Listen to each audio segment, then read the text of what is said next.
Hello and welcome to the Bestseller Experiment, where we explore the inner game of writing and inspire you to start, finish, and publish your book. I'm Mark DeVoe, and this week I'm treating you to the best of the Bestseller Experiment. I've delved through and handpicked my favourite shows of the 500 plus that we've done of best-selling authors who have collectively sold over 1 billion books. Who's it going to be this week?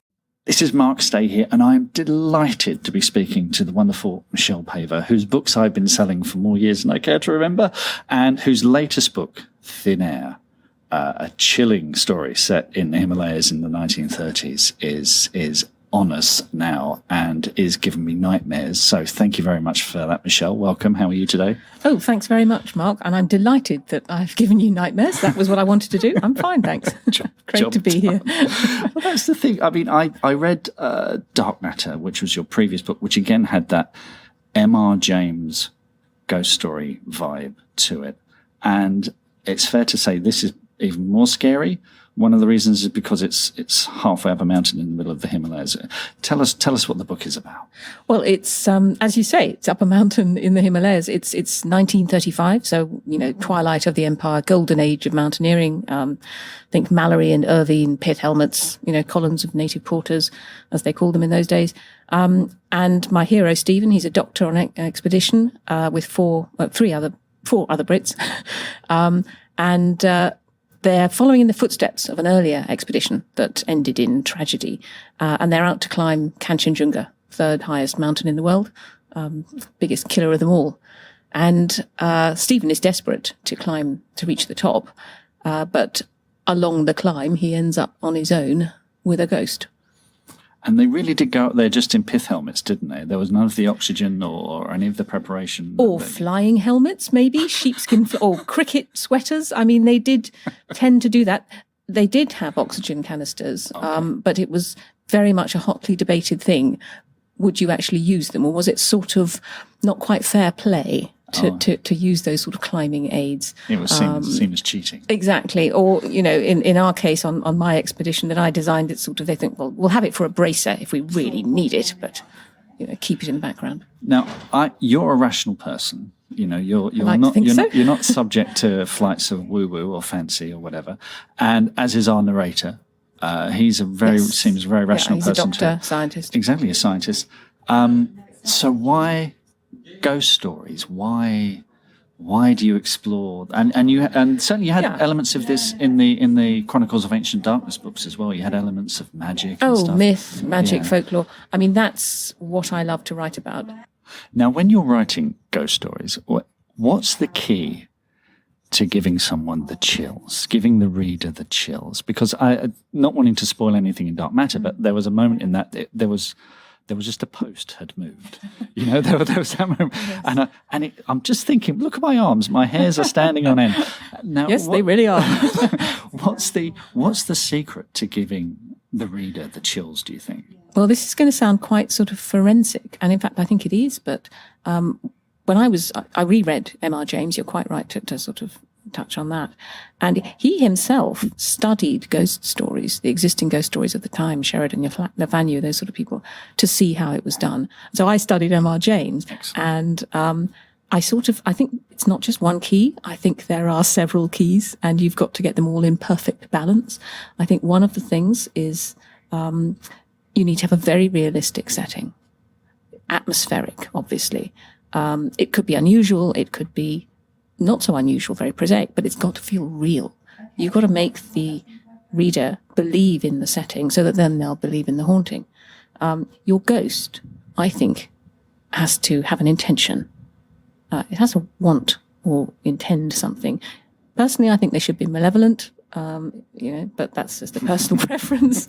I personally think that you need to suggest rather than in-your-face horror. Corner of the eye stuff. That's where ghosts breed. It's in the shadows, in the reader's imagination, so suggestion. And I personally think it works better if you have a sort of progressive haunting. You start off with just little hints that something's not right, and then it sort of gets more and more into the foreground, but still just using suggestion. You need a good story. You need to keep turning the pages. You need all, imagine them like a whole load of plates spinning on those poles. You've got to keep that all in balance. If one of them drops, your ghost story is going to fail, I think. So I think it's the hardest thing to write. Dark matter was the hardest thing I'd ever written until I tried thin air. Because then, you've got a mountain.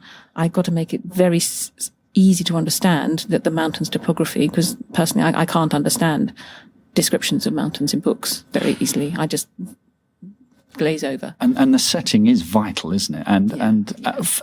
This brings me on to my next sort of thread of questioning, which is your research.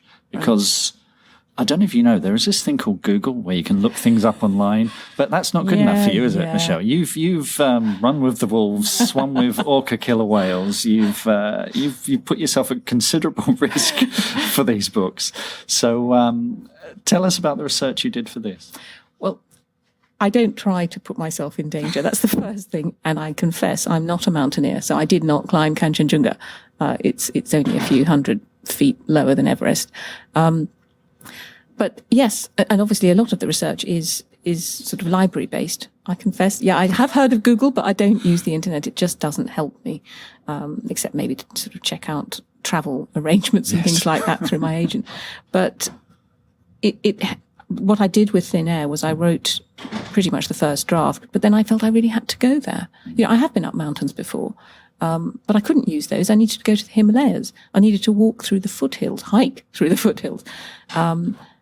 As it had turned out, the trip I was on, it was a sort of 8-day hike into the foothills towards Kanchenjunga, going from about sort of 6,000 feet up to about 15,000 feet, enough to experience altitude sickness. Sadly, I didn't. That was quite annoying. I would have liked to have done.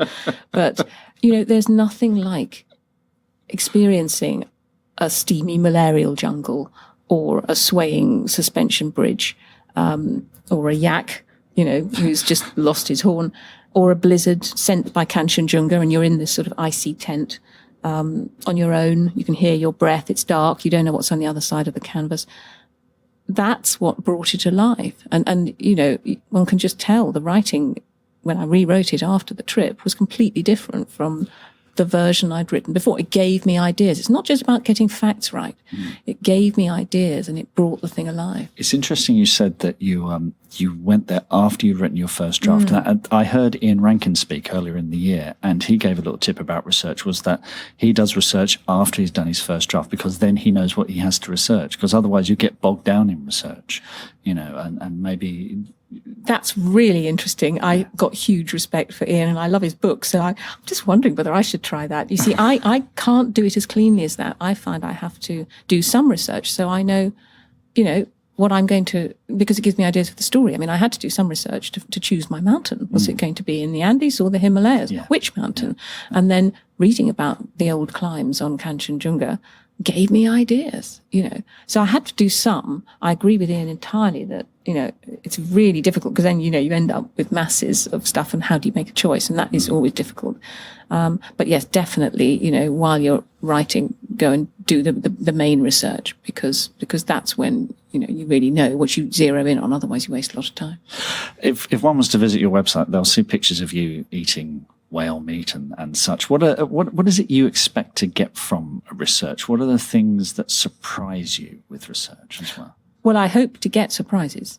Some of it is just location stuff, ideas, because, if you imagine a mountain, in my mind, it's just a sort of white triangle, but then actually seeing them gives you much better ideas for locations and things. Tastes and smells, as you say, just surprising things that you didn't expect. I'm trying to think, like being in that frozen tent, I just hadn't remembered how scary it can be. And actually one night, one of the ponies, it was a yak. That's right. Because we had ponies and then we sort of switched to yaks. I'm often confusing the two. Oh, you wouldn't. In fact, to be technical, they were zoos. It's a cross between a yak and a cow. Right. But one of these things ran amok through the tents, through the camp. And I was really sleepy, and I just thought, it'll be fine, And then I thought, no, it won't. If one of these things trips over all these ropes and pegs and falls on me, I'm going to be dead, And that's a little mini episode in the story. And I couldn't have thought of that. You can't make that up from the internet. No, quite. I don't think so. In your face, Google. Well, nothing against Google per se, blah, blah, blah, blah. Can we talk about your writing habit? Now, the first, you mentioned earlier, you don't use the internet. No. And from what I hear, you're not one for the latest technology in terms of writing devices or tools. What do you actually write on? You might say that, Mark. I mean, I'm not a technophobe. I have used the internet. I was using email when I was a lawyer in the city and all that stuff. That's partly why I don't have it, because it's just such a distraction for me. Yeah. I mean, I even silence my mobile phone, so I can't even hear the ping of a text or something. No, I use my computer is, I think it's about 18, and it's WordPerfect 5.1 in DOS. For our younger listeners. Younger listeners won't know anything about floppy disks, but that's what I save my work onto. Yeah. The basic thing is it works for me. I mean, it's just a tool. Yes, I love the computer, but, I always write longhand, the first draft. Right. It's just that bit freer for me. It's also a question of habit. If something's worked for you, you get a little bit superstitious. I don't know how you are, but when you're writing, Mark, but I mean, I get superstitious and it's worked for me, so I'm going to stick to it. What are you going to do when it dies? This is the subject of much concern. I don't know. My monitor died a little while ago, and that was a major panic. I thought, oh no, I'm not going to be able to find one that plugs into the back of this ancient computer. And yay, I did. PC World just looked a bit sort of blank and said, yes, of course it will. And it did. So yeah, it's a tricky one. Now, I looked on your website and I saw that your first story was about a Tyrannosaurus Rex and a rabbit called Hamish. Why are you wasting your time with ghost stories? Why is this not on the show? I was 5 years old. I just wonder why the film rights haven't been optioned, because that sounds amazing. But you've been writing since you were 5. Yeah, I have. That was and in those days it was typewriters. I did bash it out on my mum's typewriter. I never thought at that time I wanted to be a writer. I didn't know about it. Even at school, I didn't think I was going to be a novelist. I didn't think like that. I just wrote school plays and bullied my friends into acting in them and that sort of thing. It was at university that I did, and it was purely mercenary reasons to begin with. I actually thought I found a Mills and Boon in the library. I thought, I can write one of these. Easy, no problem. I'd never read any, So I bashed out one in 3 weeks and sent it off. Please publish it. And they sent it back and said no, quite rightly. And then I thought, well, this is obviously harder than I think. I was the typical arrogant student. I thought I'd read lots of books, therefore how hard is it? And that's what started me. And then I, just did the usual thing of trying to write and getting rejected. And one of the first books I tried to write was a story about a boy and a wolf. And I kept it. Yeah. It didn't get published, but I kept it. It was set in Viking Age Norway. But so moral of the story is keep your old manuscripts. Yeah. Because, 23 years later, I found something in that, and that became Wolf Brother. Oh, fantastic. Did you ever, because you had had a very good job. You were, I was a lawyer. You were a lawyer. You no doubt earning good money. Did you ever think of giving up the writing and surrendering to the full-time job, or? Oh no, it was the other way around actually, because I'd tried to write at university, then I became a lawyer, and anyone who works in the city will know it's you're working weekends, late nights. I was trying to fit in the writing, and then it was a question of after about 13 years thinking, I apart from it not doing me any good doing the law, I've just got to chuck it in, otherwise I'm not going to get a chance to really have a go at the writing and see if I can do it. So I just took a deep breath and resigned. And no regrets. No regret, never. Sorry, any lawyers out there, but some of my best friends remain lawyers, but no, not for a nanosecond. And if you were talking to an aspiring writer and you could give them just one piece of advice, what would you give them? What would you say to them? Oh gosh, that is hard. I'm going to give 2. Okay. Just in terms, sorry about that, but just in terms of the actual technical writing, I think, at risk of sounding like an English teacher, rewriting is the most important part of it. Good books aren't written; they're rewritten. So even if you love it, just look a bit critically and rewrite until you're really happy with it, and then submit it. In terms of encouragement, it's just it's just a bit of a sort of cliche, but keep writing. I mean, I reached a point, when I was a lawyer and I was still trying to write. And one weekend I thought, you know what, no one's going to blame me if I don't write, if I stop. But if I stop writing, I will have a 100% certainty that I'll never get published.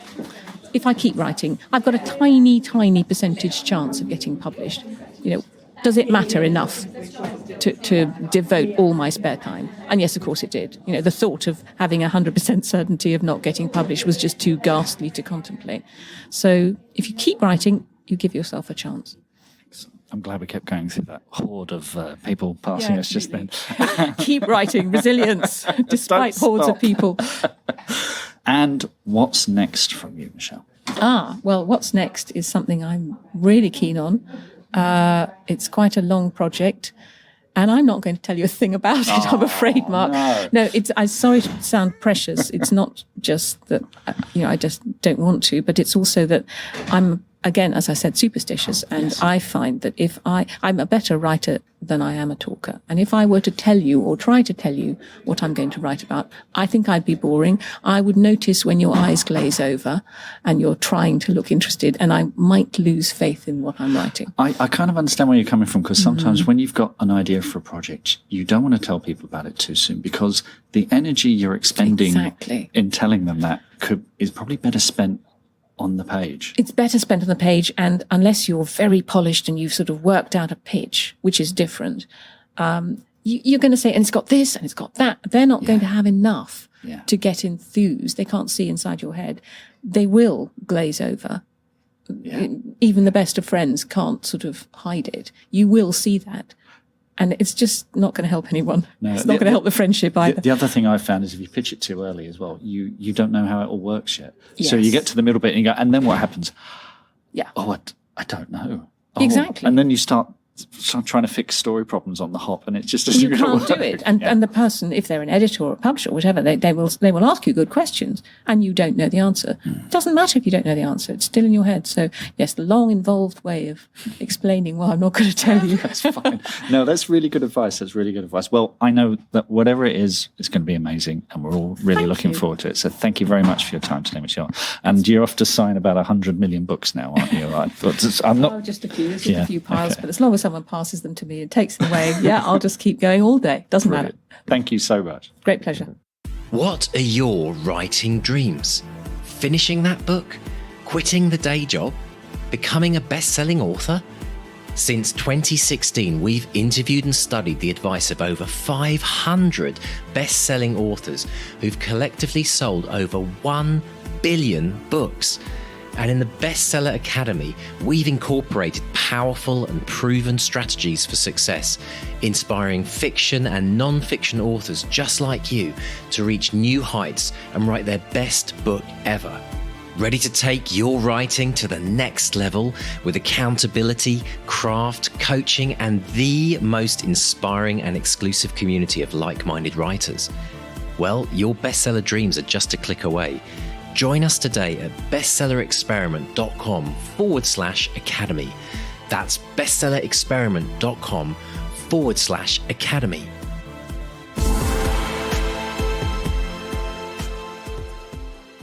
That was a really, really fantastic interview, Mark. And Michelle, she says she writes better than she talks, but if she writes better than she talks, then her novels are absolutely amazing, because she was fantastic. They really are. And if you ever get a chance to see her speak at a festival or a bookstore event or whatever, make time to go see her speak. She's absolutely brilliant. That's great. And the first thing that jumped out for me, which I love because it kind of connected with the book we're trying to write, she talked about this idea of the fact that uncertainty fascinates her, and she's going to places in her writing, even though she's, being involved in science and all, she's going to places in her writing that she's, in quotes, not sure about. And I love that. That's kind of like one of the most amazing things you don't really think about as a writer, but like. Well, I that's interesting, because like we've talked about this in previous podcasts. I'm quite the rational person. You're quite the spiritual person. Gone off Sean Connery there. I'm a rational man. Mish Moneypenny. But I do love that ambiguity, that bit where and this is the thing. I love ghost stories. I love magic. I love UFO stories. And I'll write that as well. And not to give too much away about our book, but there is a big spiritual element. There's a big science fictional kind of element to it, that's a little bit strange, a little bit woo. And it's terrific. And it's great to hear Michelle say stuff like that, because that's the same stuff that fascinates me, that ambiguity where the strange meets the rational, and it's and when you put those things together, you can have conflict, you can have drama, and you can have a much more interesting story. Yeah, because she said two things, though. She said, write about what you love, which is a thing that we do here. It's one of those kind of gems that we hear, which we've picked up on. And we have that as listeners of this podcast, and as the people do in the interviews, we get the privilege of hearing where the common things are. And it's good to keep hearing that stuff. But it was that combined with write what you're not sure about as well. It's that, because often when you think about write about what you love, you think about, right, what do I love? What are my passions in life? And those types of things you often have a lot of experience at, because you've gone deep with them. But it's the fact that Michelle says she likes to, as part of her writing journey, it's uncertainty fascinates me. I'm not sure for certain, she kept saying, and ambiguity came up a few times. So I found that was really, really interesting. Yeah, but the thing that, and this kind of will bring us onto our main theme for today, the thing where Michelle pips everybody, I think, is her research, the lengths she goes to for her research. I mean, she talked to us about going into the Himalayas for an 8-day hike. She's probably the only person I know who is annoyed that she didn't get altitude sickness. Because if she did get out, and I kind of know what she means, she'd be sitting there with a notebook going, oh, this is great, nausea, giddiness, massive headaches, I can use all this, Yeah. But if you go and look at her website, michellepaver.com, it's amazing, because she has swum with orca, she's swum with killer whales, she's had encounters with wolves and polar bears. And the thing is, if you read her books, it's all there. All that texture is there, and it brings it alive. It gives you ideas. It's and as she says, research equals surprises. It's the taste, the smells, and the unexpected. And I think that, like she says, that's something you can't get on Google once you go out there. And we talked about this previously about being observant as well. Looking for the things that maybe are new, that will bring your book to life, that will bring your story to life, that you would never have got sitting in front of a computer, looking at videos or looking at Google Maps or whatever.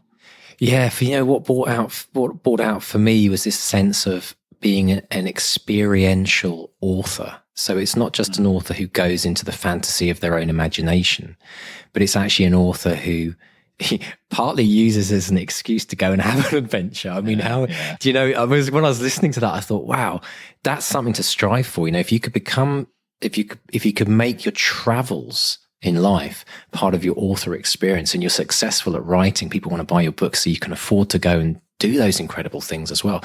I think that is an incredible extra dimension that we can bring. And I heard of one of my coaching clients who actually went to Morocco for that very reason. They picked Morocco out of the blue and then had to kind of imagine it, and was so desperate to confirm whether they were actually anywhere near the reality of what it was like to be in a bustling city, and went out there and had an experience there. So I think that in some ways it's almost like a bucket list for authors.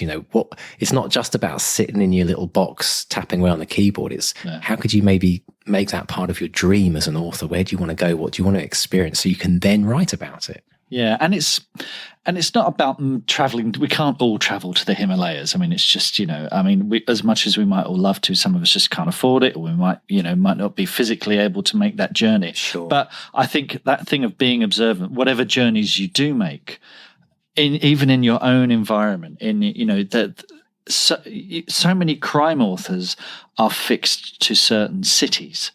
There'll be Ian Rankin is very much Edinburgh, and he brings Edinburgh to life because he observes that city in a way that no one else can. You go and look at Dickens and London as well, and he brings it to life in a way that no one else could at the time. So, think about you might think, oh God, I live in some backwater town in the middle of nowhere, what's interesting about that? But that's because you've lived there all this time. And the things you take for granted, the things you think are ordinary, will be fascinating to other people.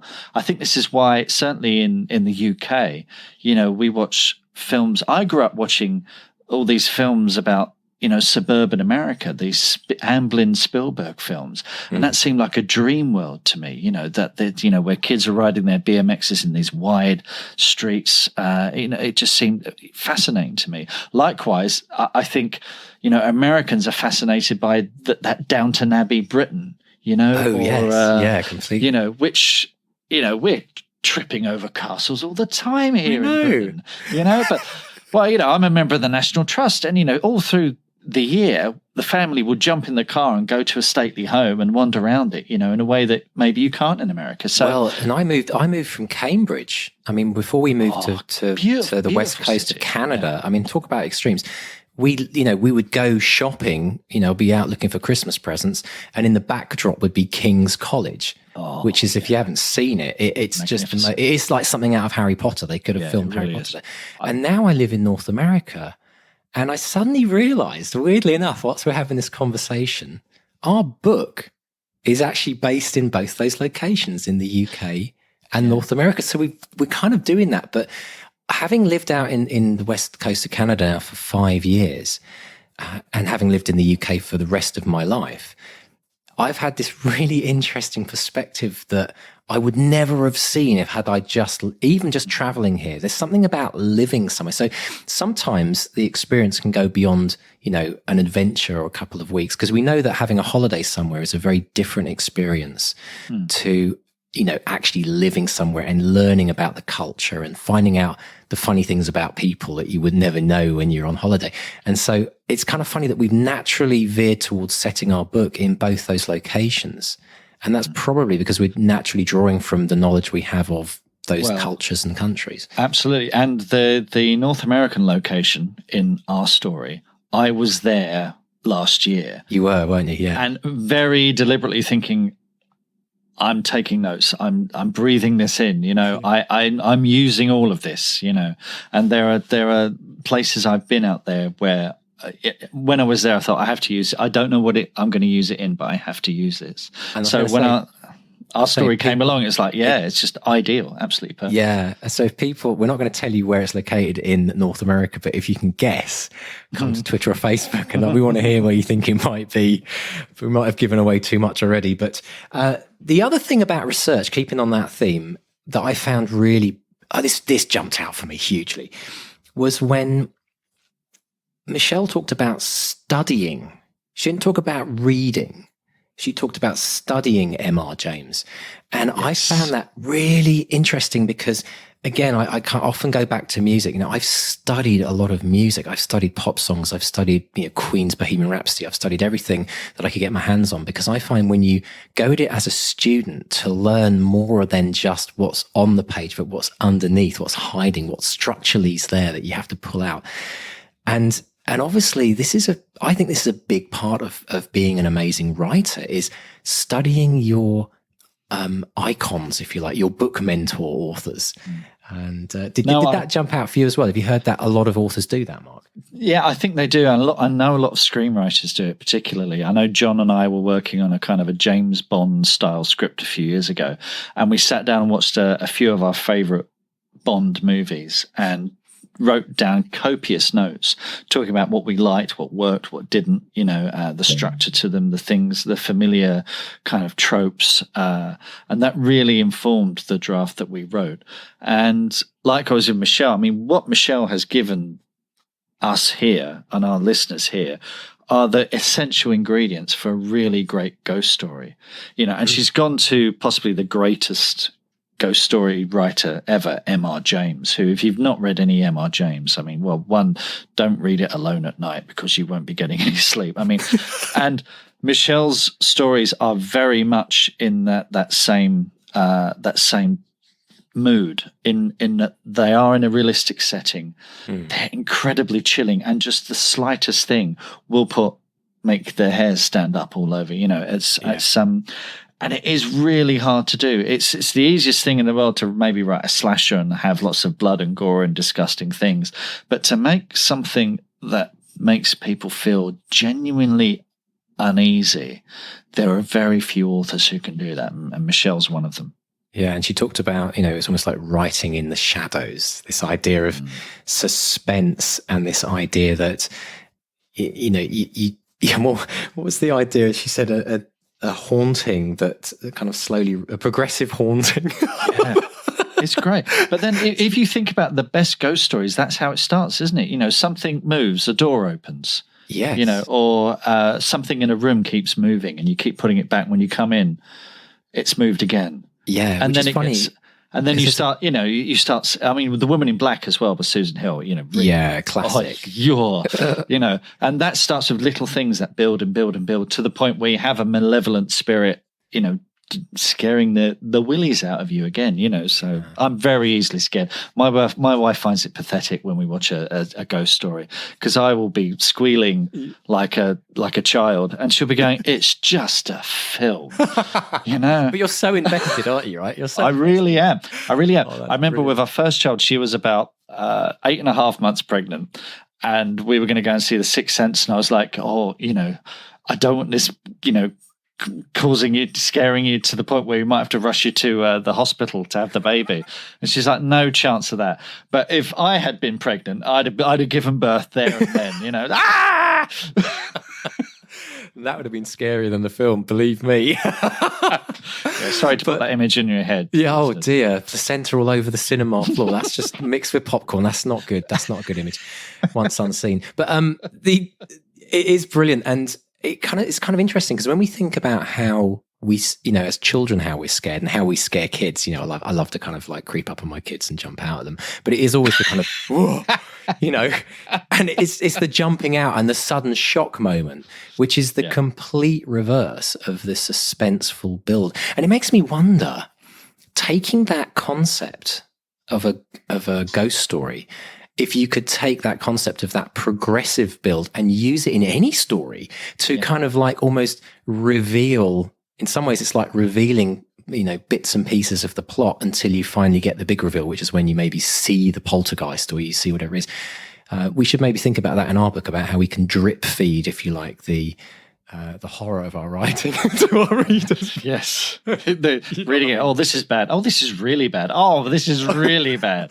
I have to keep reading. It's so bad. I have to keep reading, because you sometimes get stories like that, though, don't you? I think. I think you're absolutely right. I think you can apply that, because if you're talking about a thriller, a murder case or a courtroom drama, I think you can apply that to all of these. Take a small thing, build and build and build. And that's a great rule of storytelling, just keep building and building and building to, big epic kind of climax and build to whatever the natural ending is, So, yeah.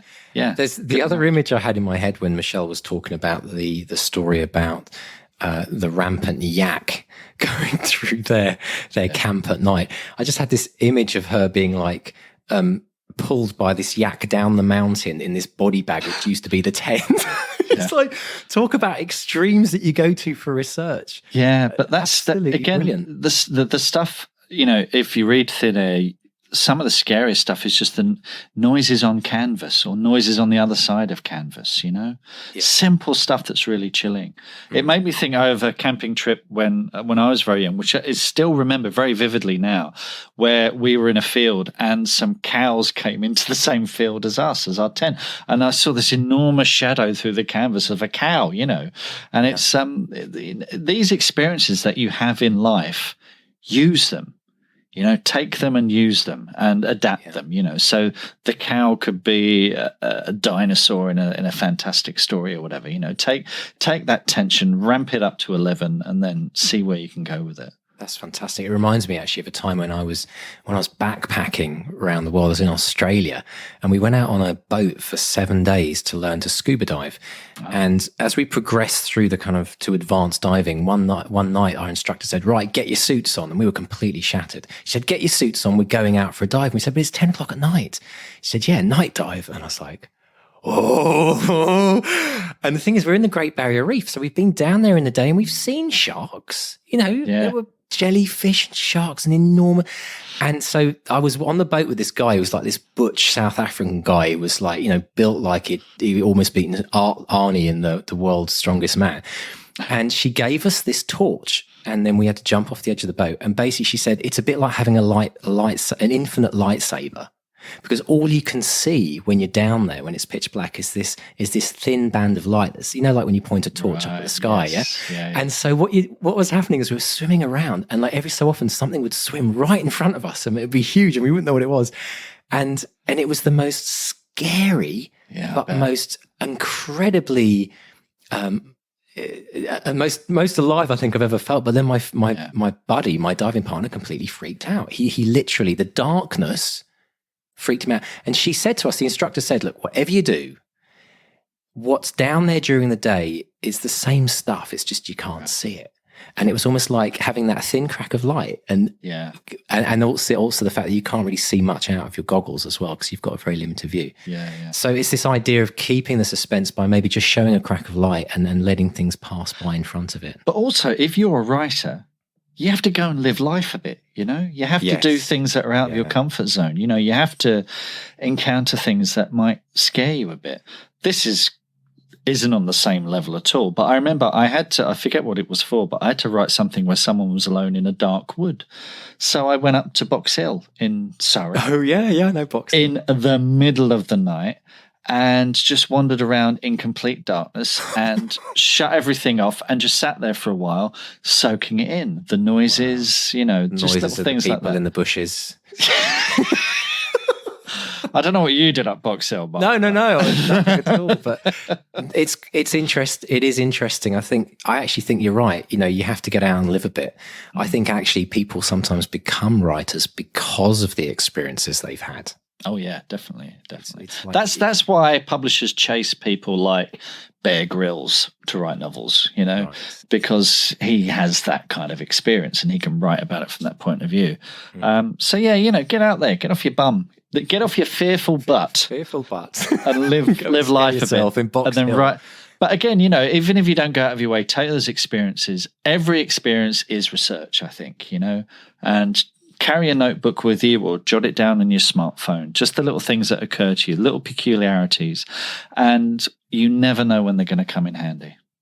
Now, we can't go any further without talking about Michelle's incredible way in which she writes her books.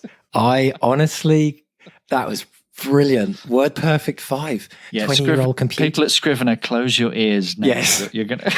No, but we can put a good spin on this, because when we talk about, it does go back to don't believe that the tools are going to make you a better writer. Yeah. They'll actually make you a more effective writer, a more organized writer. And when we talk about research, they can make you a much, much more proficient and prolific writer. And I found it really interesting that it shows that, no matter what we get used to, we stick with it. And that's why probably there's a ton of people that are used to Word. Michelle's obviously used to Word Perfect, and it works for her, and that's brilliant. But she hasn't tasted the nectar, has she, Mark? She hasn't seen what I'm thinking from a perspective of maybe the research elements we're using. We're doing a lot of research, and we're using folders within Scrivener to save all of our research notes, and to have everything in one place in the same document, same file as where our manuscript is, so you can just literally dip in and check something. That's is really absolutely brilliant. But I must admit, it does remind me of these musicians who are often come to me wanting to become better musicians, and they always think that if they can just buy that slightly more expensive Fender guitar, then they'll be. Buying a Fender Strat is not going to make you Eric Clapton. Exactly. And so we can get hung up on technology. But what I must say I loved about what Michelle said about that was the fact that she doesn't use Google. really for research, and the email is a distraction. I think that's incredible and brilliant that she can do that, because I don't know what I would do without those things. Yeah, I mean, Michelle is can be very single-minded, very, very determined, and again, you see that in her writing. But she's not a technophobe. She's experienced these things, but she knows they. And look, the number of writers I know on Twitter and Facebook who will complain about their deadlines on Twitter and Facebook. It's like, well, turn it off, honestly. My life has changed since I found the do not disturb function on my MacBook. It's really because every time an email goes ping, your eye is drawn to it, and you lose. I read some study somewhere. You lose about a minute of time just looking at it, and it's. Well, you know what we are? We're actually rats in a laboratory, because they've done experiments with rats. And they've had 2 rats in a cage, one with a lever. They both have a lever, and one of them, every time they push the lever, they get a pellet, so they get food. And the other one, they have to push it, and any time up to 100 times, they'll get 1 pellet. Yeah. And the one that gets the food every time it pushes it just has its pellet, goes off, does its thing until it's hungry again, and then comes back a few hours later. The one that has to keep pressing the lever and it gets it delivered randomly is just there all day long, hitting. And they've said that is us an email, because every now and again we get a load of rubbish, Nigerian emails about X, Y, and Z or whatever, Viagra. But every now and again you get an incredible email like the one that says, yes, we want to publish your bookmark. Yeah. Right? Yeah. And so you keep hitting that lever. Yeah. And so it can so social media is the same. I'm sure there's sort of a dopamine hit that you get when someone completely likes your tweet or retweets you or whatever. It's quite tragic that I'm on Twitter at Mark Stay. If you want to favourite and like some of my tweets, thank you. I'm not desperate or needy at all, but that's where I am. Thank you. But it is. I love it. It's fascinating just as a human study of what's happening with us with social media, and how we're becoming more connected but more disconnected from each other. Another reason to get out a bit more. But the other side of things is, as writers, we really need to pay attention to that, because I think that it can be an interesting. It can be interesting for building our careers as writers, but at the same time, it can mean that we write a lot less books, because, like you say, people are on talking about their writing. There's no one more needy than a writer, or actually maybe actors. And I've been both. There's nothing more needy than a writer. Oh, please like my book. Please give me a review on Amazon. That's me. It's so social media is kind of the perfect hell for a writer, really, because they get. If you're not careful, it'll just swallow you up, man. Yeah, it's a form of validation that everyone seeks as human beings. We all want to be loved. Yeah. We all want to be we all want to feel like we're making some kind of difference in the world. And when we're writers, we're trying to do that through our books. So, but it is interesting, and it's interesting as well to see that Michelle was being, very scientific and law based. She was superstitious of changing. Yes. So it weaves in, doesn't it? The whole, fascination of the unknown. And I love the fact that she's willing to go there. I think a lot of authors maybe suffer by not being open to cross a threshold and say, right, I'm going to go and explore the very thing I completely disagree with or don't believe. I think that's where the magic lies, right? Yeah, no, I agree. Well, again, it goes back to the thing as well that we said a couple of weeks ago. I think that a good writer has to be able to hold 2 opposing views, in their head, and have the pro and the con argument, and have those characters go at each other, because otherwise it just becomes a one-sided rant. Yeah, and exactly. I think that's a very healthy thing for any writer to develop. I also found the quote for the show, Mark, as well. That was a rewrite is the most important part of writing a good book. Books aren't written, they're rewritten. Oh, yeah. Good books aren't written. I think that was really spot on. And no, the one that topped it for me slightly was if I stop writing, there's 100% certainty of not being published. Yeah. I love that. Yeah. So that's a good segue maybe into our motivational minute, Mark. Go for it. So what I was inspired by Michelle, and she talked about all the adventures that she's been on.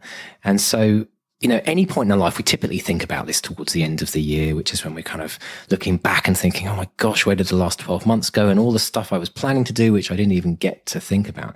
So today I want to inspire people to take a minute out of your life. And before you dive into that next book, or before you come up maybe with that next idea for a book, I want you to write your bucket list. I want you to write your author's bucket list. So what would you like to experience? Where would you like to go to experience things that may become hugely core and valuable to a story that you want to write? I think sometimes we maybe put the cart before the horse. And if you were to live this incredible life potentially as a published best-selling author, imagine the adventures you could have, like Michelle, where she's experiencing things on such an incredible level that to come back and write about it, it just kind of flows out of you.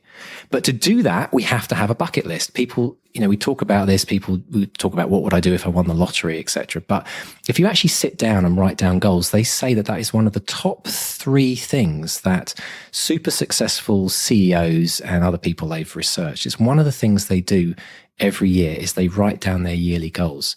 And if we're true to ourselves and look at how often we do that, we may only do it every now and again, but do we really stick to it? So create yourself a bucket list and then schedule a time, even if it's once every 3 months, just to look at it. Because the excitement of seeing what's on that list can drive you forward, maybe lift you up when you're kind of really stuck in that, like Mark, that middle part of a story that we just can't figure out. To look at a bucket list and to make you excited about what potentially could be coming. If you could write a successful novel, what might that do? So yes, do you have a bucket list, Mark? I have a bucket. Has it got a hole in it by any chance? There are places I want to go. There are places I want to see. You seem to have been to most of them. Makes me sick. But I do. Not so much a list, but there are definitely places I want to go and experience. And it's time, man. Got to find time. I'm writing this bloody book. Well, that's the thing, but do you know what I found though is that a lot of the crazy stuff that I've done in my life, which I keep alluding to but never really talk about much. But if people want to read about it, check out maybe LinkedIn where I waffle on about it and bore the pants off. But a lot of the stuff I can look back at these bucket lists or these goals that I've written and see that I wrote them 2-3 years ago. I looked at one the other day and you know what it said on there? Become a best-selling author. And I'm thinking, maybe that triggers the conversations that you then have. And I think that there's a lot of power that happens in what we call kind of future casting, things that you want to head towards. So yeah, I think it helps to have some sort of direction in life. Definitely. Same with the story, really. In some ways, get lost in the middle. Most of us spend half a life trying to figure it out. Well, then that's part of the adventure, isn't it? But then I guess the start of it is making a list, is sitting down and applying yourself to it. So, and you know what? Making a list, but not allowing yourself to be realistic about it. It's about actually for 1 minute, 5-10 minutes, having fun with it. Just thinking, if my life wasn't the way I've made it, if I could just, because I wake up every morning and I think to myself, everything that we've done in the past is experience now, but we define who we are today by what we've done in the past. We could wake up tomorrow and say, I'm not going to be this person anymore. I'm going to be something completely different. In a bit way like Madonna kind of recreates her image every couple of years. We can just wake up and become someone completely different. And part of that as an author, I think, is, you practice that in your own life. You'll be able to practice it with making up these characters who are completely different from maybe who you are. Well, talking about experiences, this brings me on to our question of the week, which comes from Gavin Smith, who is an author, funnily enough. Dear Bestseller Experiment, having read Vogler's The Writer's Journey, I've decided to live my writerly life as though I am literally on the hero's journey. However, I'm continually troubled by threshold guardians. Could Mark 1 and Mark 2 recommend a good magic sword for which to deal with them, as my magical goose just isn't up to the job? Regards, Gavin, a.k.a. Krullos the Mighty. That's the best question of the week yet. I don't think you're taking us seriously, Gavin. But I love it. So magical swords, great magical swords. Well, one immediately thinks maybe of Excalibur. Of course, one of the most famous ones. You got the Sword of Gryffindor as well, which was Neville Longbottom was the one. I think Neville Longbottom is the real hero of the Harry Potter series, by the way. Discuss. Well, not now, but we haven't got time. You've got Michael Moorcock, Stormbringer. It's probably quite a famous sword. What about a lightsaber, Mark? Could we chuck a lightsaber in there? Yeah, well, I mean, kind of a sword. Luke's lightsaber, which of course was his father's lightsaber before that. Spoiler alert, it's Darth Vader. That seems quite pivotal in the new trilogy as well. That's probably the one I'd go for. It's quite handy because it's only about, sort of 10 inches long. Can hang from your belt. Yeah, that could be. Well, you're not going to cut. You can't cut yourself easily with it when you're just wandering around on that road. Well, and it doubles as a torch as well, doesn't it? Yes, which is a bit like a mobile phone in some ways. Exactly. Is there an app now? Is there a sword app that you can get that swishes when you wave your phone around? There is a lightsaber app. There is a lightsaber app. Yeah, there is. There you go. There you go. There you go, Gavin. There you go. I'm sure it's available on Android and Apple. Get yourself a lightsaber app. 99 cents. Exactly. And good luck on your quest. Do let us know how you get on. But failing that, go see the old bloke with the long beard in the forest. That usually helps. Oh dear. Excellent stuff. We have a competition as well, do we not, Mark? We do, yes.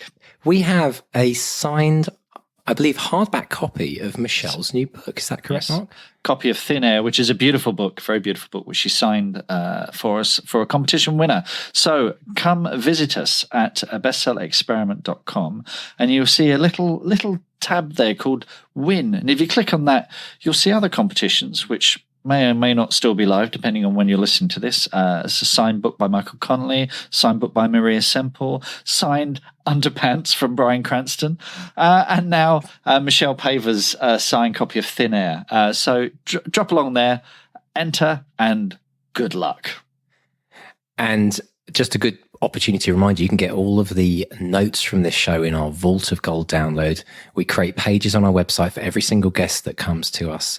Lots of great links there on each page as well, which we reference in each episode. So pop along to bestsellerexperiment.com and remember, click on that contact tab and tell us how you're doing. If you've got a question of the week, do feel free to email us through that route as well, because we love to hear from you. We have had a couple of people ask us serious questions, thanks Gavin, about what constitutes a bestseller, and we're hoping to have some really exciting news about that. Basically, we've taken those questions, we're going to do a whole episode about those, so stay tuned for that.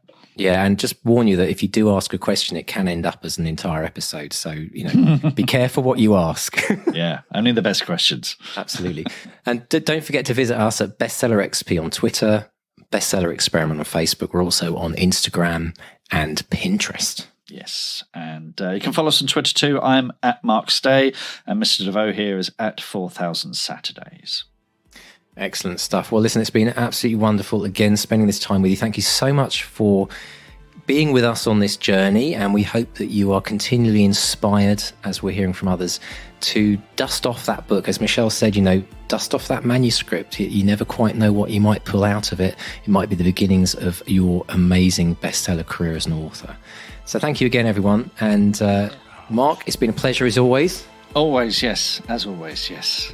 And I never know where these things are going to take us. Some very, very strange places today. So absolutely. So it's goodbye from Mark 1. And it's goodbye from Mark 2. Goodbye. Goodbye.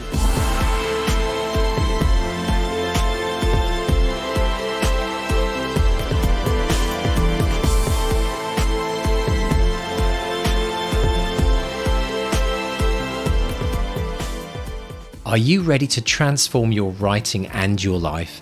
Join the 200-word challenge today. In just 5 days, learn to develop a lifelong writing habit with over 2 hours of free expert coaching and the encouragement of a vibrant community. This program has already changed the lives of thousands of writers like you. No matter how busy you are, this challenge will show you that with just 200 words a day, you can significantly boost your creativity, productivity, mental health, and confidence, propelling you towards the end. For the first time, receive comprehensive coaching and step-by-step guidance, all for free. Transform your writing habit and start your journey to become the writer you've always aspired to be. What are you waiting for? Sign up for free now at 200wordchallenge.com and make writing a part of your daily life for life. To read Back to Reality, the best-selling novel of the Bestseller Experiment by the two Marks, go to bestsellerexperiment.com/Back to Reality. And subscribe to this podcast to get loads of extra bonuses. Go to bestsellerexperiment.com/subscribe.